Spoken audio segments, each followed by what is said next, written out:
Welcome to the Human Evolution Podcast, where we dive deep into the science, philosophies, and strategies that create real and lasting change. I'm Goldstein, and here we leave traditional self-help behind and map the real terrain of true personal development. Welcome back, everybody. Last week, we talked about tools for facing death, cultural perspectives.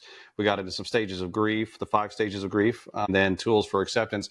This week, we want to do kind of a shorter episode on terminal illness, dealing with terminal illness. These days, especially in Western culture, you'd be hard-pressed, social media and the interconnectedness of everybody, to not know somebody through some degree, if not first degree, or have somebody in your family that has either battled illness before that maybe was going to be diagnosed as terminal at one point. Maybe they pulled through, maybe they didn't, or at least know somebody who's faced it. I would venture to say that most people can conjure up a memory of somebody who's either died that's close to them, had diagnosed terminal illness, had to go through it, and to keep hope up and try experimental treatments and everything else. But it doesn't really necessarily apply to like car accidents and other things like that. So we're trying to just keep it strictly to that. So we talked about some tools last time, went through the 5 stages of grief. We don't need to go through that again. If anybody's interested in that, they can go look at the last week's show. Coming from a personal experience of mine, my girlfriend's uncle was diagnosed a year ago or 6 or maybe 9 months ago with glioblastoma, with a terminal brain cancer.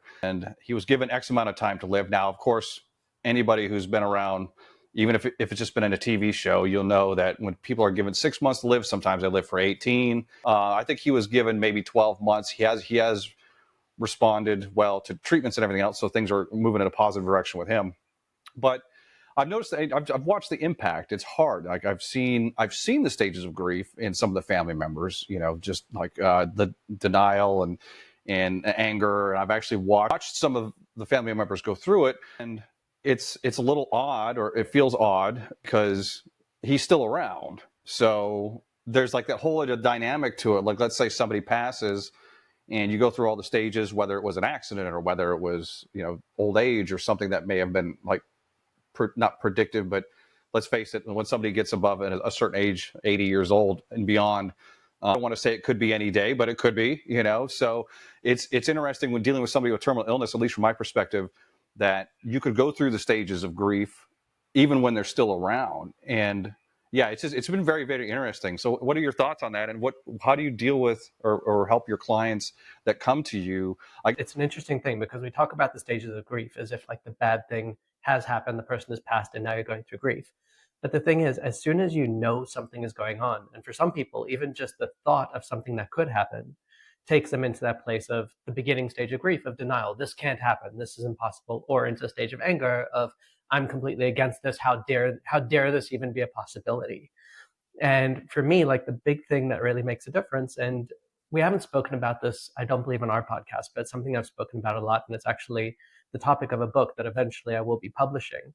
And it's what I actually say is I've got this formula that I created along the concept of relationships. And so to me, a healthy relationship, the way I've broken down the formula is what I say, it's desire divided by need.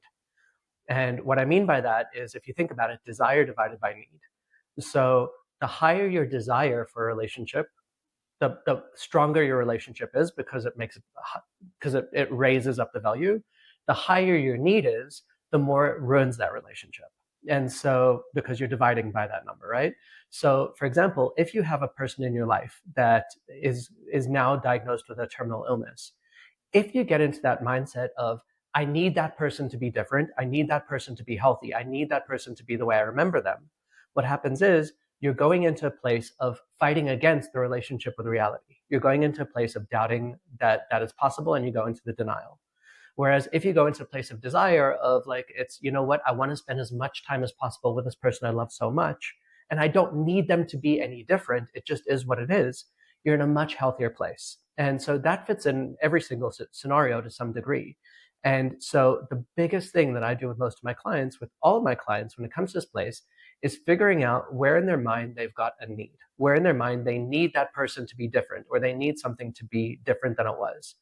And the example I'll give is, in my life, I like doing it something specific, so I've got something tangible to focus in on, and then we'll go on with Jess's uncle, is rewinding back about 15 or so years ago now, and I've spoken about this a few times, is when I hurt my back. And so growing up, I was a sportsman, I was a martial artist, I was always doing something, and then I got into obstacle course racing, I did my Spartan runs and everything else. And so my identity that I had for myself is I'm a sporty person, I love exercise, etc. All of a sudden, I bend down to get something out the dishwasher one day, and I get the click in my back. And from one moment to the next, I can't do these different things. Like I remember, like 2 weekends after that happened to me, we had scheduled a canoeing trip, and it's all of a sudden I could not move. I was just sitting in bed in pain the whole time. And in my mind, I was going through an enormous amount of grief, sitting there saying, like, I can't be this person that I know myself to be. I need myself to be the sporty person, but now I can't be that person. And because I needed it so badly, I went into grief. I completely started grieving this part of my life that is now gone forever. And the thing that finally made a difference for me, the thing that finally started shifting, was getting into that mindset of sitting there saying, this is who I am right now. So I'm not a sporty person, but I'm still Ori Goldstein. I'm still at the core the same person I was. And I don't need my body to be any different than it is. I would love my body. I would truly desire my body to be healthy. But whether it is or isn't, I'm going to continue to love and accept what is as a reality. And I'm not going to sit there saying, if you're not different than what reality states, you're bad. And so when it comes down to a person going into sickness, it's the exact same thing. I need you to not be sick in order for me to be happy with you. I need to not be sick myself in order to be happy with the situation. And it's just plain and simply that will shove you into the first stage of grief of denial, because you literally are denying reality in order to get anywhere. You're basically sitting there saying, this is what is, I don't want it. And that in itself just creates denial by definition. And then you go straight into anger of, why, God, have you done this to me? If I can just do something different, etc. And you're just in a very, very stuck place. So I hope that makes sense. And then it's continue from there, and then I'll take it further. It's easier said than done until you're in the moment, but to have that perspective on it. It's been studied scientifically in the medical community, but there's also a lot of anecdotal evidence out there that being positive or having at least positive outlook, even when things are looking very grim, does have a serious impact, usually on whatever illness it is, or just anything, whether it's terminal or not, just having that. So going through that, like you're describing, and treating it as a desire versus a need, attitude will be better. The person who's sick's attitude will be better, and then they'll be better because you're better, and it just kind of feeds into itself. So that changes that dynamic as well. And I'll also go a bit deeper about the topic that I talk about very often, which is toxic positivity. There's a big difference between being positive and saying, you're going to get better, uncle, you're going to be better, you're going to or me, again, take my example, I'm going to heal from this completely.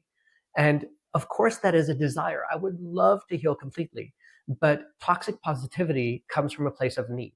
I need you to get better. And so I'm going to completely ignore reality, and I'm going to tell you you're going to get better. And if the other person is going into a place of starting to accept the reality for what it is, that toxic positivity creates an unhealthy relationship. So it's one thing to be positive. It's another thing to be positive in spite of reality. So I can sit there saying, like, I want you to get better. I do believe it's possible. I've seen other people do it, and I'm going to be cheering for you to get better.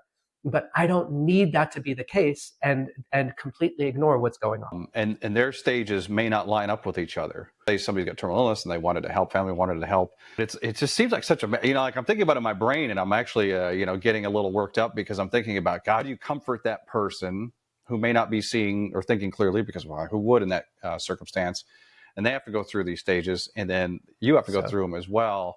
So I've had this conversation multiple times. My girlfriend, for example, when we talk about someone that goes through psychedelics.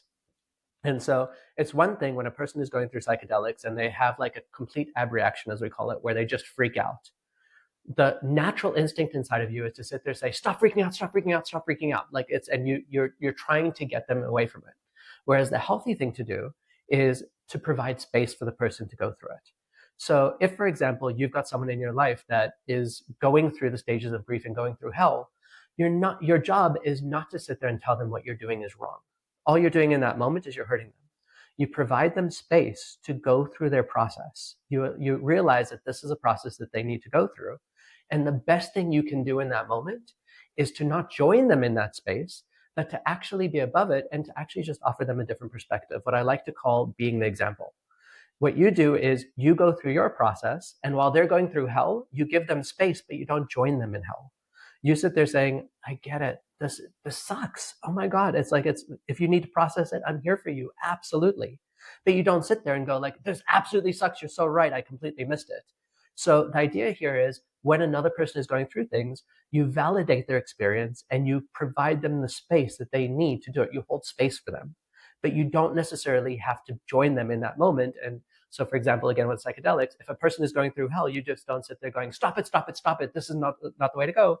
You become the centered person and you sit there telling them, I get it. You're going through hell. This is a lot. And if I was in your situation, this is possibly what I would be thinking about it slightly differently. Does that resonate with you or not? And if not, let's keep going. Let's keep you going through your process. But I'm going to be the centered person that you can actually remember gives you that strength. So to take this in a bit of a slightly different angle, we've spoken about this before, the 6 human needs. And to me, the major human need is the need for certainty. So, or a sense of knowing what's going to happen next. When a person has an anchor in their life, a person that is strong, and I'm not saying that you just have to pretend to be strong, that isn't helpful. You actually go through your stages, you figure out what you need, and you actually, inside of yourself, come to a place of acceptance. When a person sees that, they will experience a certainty in that, and it will actually help them understand that there's a different perspective than the one that they're stuck in. It reminds me of, I think it goes back to a bar with me, but our happy hour crew in Fort Lauderdale, like the guys I hung out with, all different ages and walks of life and everything. One of the guys there got sick, and talking about like giving people space and not swoop in and fix everything, not trying to give a bunch of advice, just giving them space, which, look, and it's human. A lot of this stuff is societal, right? Like we feel like we have to fix things and, whatever. You want to cheer somebody up if they're hurt or feeling well. But there was a guy that got sick that part of our happy hour crew that didn't tell anybody that he was going through some really terrible shit, because he wanted to come in there and just experience the happy hour, have fun. Like he didn't want to fucking come in and we're all pitying him, or who knows what reaction. Everybody would have their own reaction to it. And I think that's powerful also, because society gives us these, like, what we think we're supposed to do, social graces and everything, actually drives some people to keep it to themselves. And I actually don't blame them for that. So that's what I'm reminded of when you talk about giving somebody space and saying, hey, look, I'm here. Do you want to talk about it? Do you want to just pretend that everything's okay for a while? Would that make the day better? Because there's probably some comfort in that. Like, just have a normal day like we normally would have, without me sitting over here with a tear in my eye, watching you do things. And I absolutely adore that, because all that you're doing in that moment is that you're meeting the person where they are, and you're actually even having a conversation around it to say, how can I best support you? How can I best hold space for you? And you also understand the fact that a person is going through stages. So at one point in time, they just want to completely ignore it. Another time, they're going to break down because that's just what's going on for them. And when you are that place of certainty, that they realize that they feel safe with you, they feel safe breaking down when they have to. And they also feel safe knowing that they can turn to you and just have a completely average, normal day. And that is fine too. The thing that sucks the most is a person that stands on a soapbox and tells them what you're doing is wrong. There is no right or wrong here. This is a very difficult situation. And what you're going through is what you're going through. And I will hold space for you where you are. And I'll also be that centered, aligned human being that can also possibly not necessarily pull you down into the depths, pull myself down into the depths with you. I'm just going to show you a different perspective. I'm going to be the centered one. I've witnessed all sides of that, where some people come in and it's almost like they're more upset than the person who's ill. Like they want attention, really, and they're doing it from a place of whatever, but they're still like, why are you more upset than this person is? And then there's the ones that want to come in and problem solve. Like, have you tried this? Have you tried this? Have you reached out to this? And I think that all of those reactions come from a place of they just don't know what to do. I believe that those reactions, even though they may come across as like, what are you doing? They feel helpless, so they just want to interject with something. So what you're saying is, people, if possible, take a beat and be there for when, like, maybe I come into I keep saying bar, maybe I see you one day and I'm really upset and I want to talk about what's going on in my body or whatever it is, and then there's other days where I'm like, hey, let's go have a day like none of this is going on, like whatever that person needs in that moment, right? And another thing about that is, like, it's something that I learned. This goes to John Gray's Men Are From Mars, Women Are From Venus, for example. And I'm going to take this into relationships. Has nothing to do with grief, for example, at all. But understanding the fact that different people process things in a different way. And John Gray says specifically, men are going to be the problem solvers and women are going to be more emotional based upon that book. And so, for example, if my girlfriend comes home one day and just had a really, really tough day and she starts telling me about her problems, I very easily just turn around to her and I say, what do you want me to be for you right now? Do you want to try to figure out the problem, or do you just want me to be a listening post and just offer you the comfort that you need? And I'm not doing it from a point of view of like, you're so messed up and I'm so good. I'm genuinely asking her, what is the best way I can hold space for you? And we'll have those conversations. And sometimes she'll just say, like, I just need to vent. And I'm like, then I'm here. I'm absolutely here for you. You deserve to do that. And then when she's done venting, it's a natural thing that what happens is an emotion will run its way through you. This is what we spoke about with emotional alchemy or so many other things. An emotion is energy in motion. If you allow a person to completely express it and feel their helplessness, feel their sadness, feel their grief, and not feel like they need to judge it or be ashamed by it or anything else, and just go through it, at the next step, once that emotion runs through, then they're actually in a place that they can actually hear things in a much deeper, better way. But don't try and solve a problem when a person is just looking to experience an emotion. You're just in the wrong place, and you're just going to be the most annoying person in the world that never wants to hear it. Smiling when you're saying all this because I used to be that guy. It took a lot for me now, even at my age. I'm still very immature. But somebody would come to me with problems, and a girlfriend at the time would say, I got all this, this, and this. And I immediately would start firing off. Have you done this? Have you tried this? And they're like, shut the hell up. I just need to get this out. I've been that person before in my mind thinking I'm doing the right thing by helping, but I'm just being really, really annoying. So yeah, very good point. I'm Mr. Fix-It, right? Like, this is the thing. It's my website states, I fix unfixable people, right? Like, I want to be the person that can solve people's problems. And I've worked with enough people that I'm well aware as to what patterns might be able to help in many, many situations, not every situation. But for example, we've got these family friends that, went through the most horrifying thing, that their son was just about to graduate medical school and become a doctor. And he just had an aneurysm and died right away. And right away, obviously the son was like, the light of their lives in so many different ways. And they're going through grief. And the grief has continued in so many different ways. And inside my mind, there's a part that wants to say, like, we can move you through this. There's certain things you can do. They're just not there yet. And and I think I actually mentioned this story before. When I was first learning hypnosis and NLP, the one thing that they taught us was covert hypnosis. So how to change a person when they don't even know you're changing them. So like in a conversation, how to hypnotize a person and make a shift for them. And at that point in time, we're rewinding back now like 20 something odd years. I remember learning covert hypnosis, and my sister was very overweight at the time. And I walked up to my instructor and I was like, oh my God, I love this. This is so amazing. How can I use this to help my sister? And my instructor looked at me and he said, did your sister ask for help? And I'm like, no. But like, I know that this would be amazing for her, right? Like, this is the thing that can help her so much. And the statement that he said to me it stuck with me for so long. It's like, it's still in my mind. If it ain't broke, don't fix it. And you ain't the one to decide it's broke. And so my logic around that is, these people, for example, I want to be there for them in comfort in whatever way it is. And when they're ready for the next step, when they decide that what they're doing is broken, I can happily step in and help. Until that moment in time, I'm just the annoying guy that's trying to move them through something that they're not ready to move through. So the best thing I can do for anyone in that moment is to be centered, be myself, be the example as to something different, and offer them that space to go through what they have. Let the emotion run through them, however long that takes. Nothing wrong. Possibly even through conversation at points in time, point out where they really are taking themselves off cliffs. And then when they're ready, I'm here for them. And I'm more than happy to do that. Powerful. I love all that. And it makes me think back to some of the things I've done in the past that, not knowing any better, probably could have done better. But hey, that's what we're here. We're all here to learn. So one thing I would like to bring up is there's something that I do with people that I call the pre-grieving process. And so to actually tie these two together is when my father passed away, and I'm going to use him as an example again, is when my father passed away. Obviously, I went through my grief process as necessary, and it was probably about like 4 or 5 months after he passed away.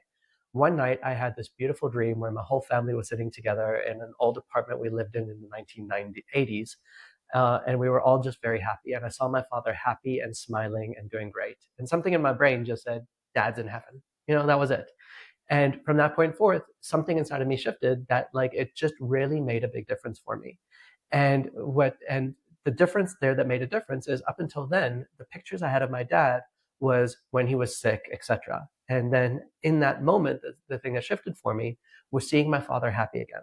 And the pre-grieving process that very much happens, not necessarily for the person that is sick themselves, but that also works there. But for the person that's trying to be the caregiver or be around that person that's sick, is not to see the person right now for what they are, but obviously to be with them, but also in your mind to hold on to the beauty of the relationship you had with them. To say in this moment, one of the things I really want to do is I want to get rid of any of that extra shit that I've still got sitting in my head. And I want to have those good conversations with you. And I want to actually get rid of everything that's making me hold on to any kind of resentment around you. Because the person I want to remember is that person that I was sitting with in the apartment 20 years ago, and I have such a great connection with. And as soon as in your mind, you move beyond that concept of this person is sick and this is what I'm going to hold on to, and you actually in your mind reconnect with the strong, beautiful memories. And those are the ones that you bring up. It's not to say it won't bring up a feeling of nostalgia for you, but as soon as you move beyond that, you get to a place of just absolutely being okay with the fact that this person, whether they pass or not, whether they leave you physically, doesn't mean that they have to leave you in your heart. And that makes a huge, huge difference for so many people. That's wonderful advice. And like we mentioned before, this will be one of many conversations we'll be having on this show about death, like something we all have in common. Everybody's going to die until we get to the point where medical science makes it not so. And I think we're far away from that. And that's a whole other conversation about what that would be like, knowing that there's not an end in sight. But that was amazing advice, and appreciate it as always, Ori, and to be continued. Absolutely. Thank you so much, Lee. Hey everyone, it's Lee. Just one more thing before you go. Ever wondered how journaling could help change your life? You can find out by downloading the Emotional Alchemy Journal from the link in the description. It's a powerful tool for deep self-reflection, and it's completely free. And if you're looking to connect with Ori and learn more about how he can help you, visit his website at origoldstein.com. A link will also be in the description. Until next time, keep challenging the chaos within, be a little kinder to yourself, and let's continue to evolve together.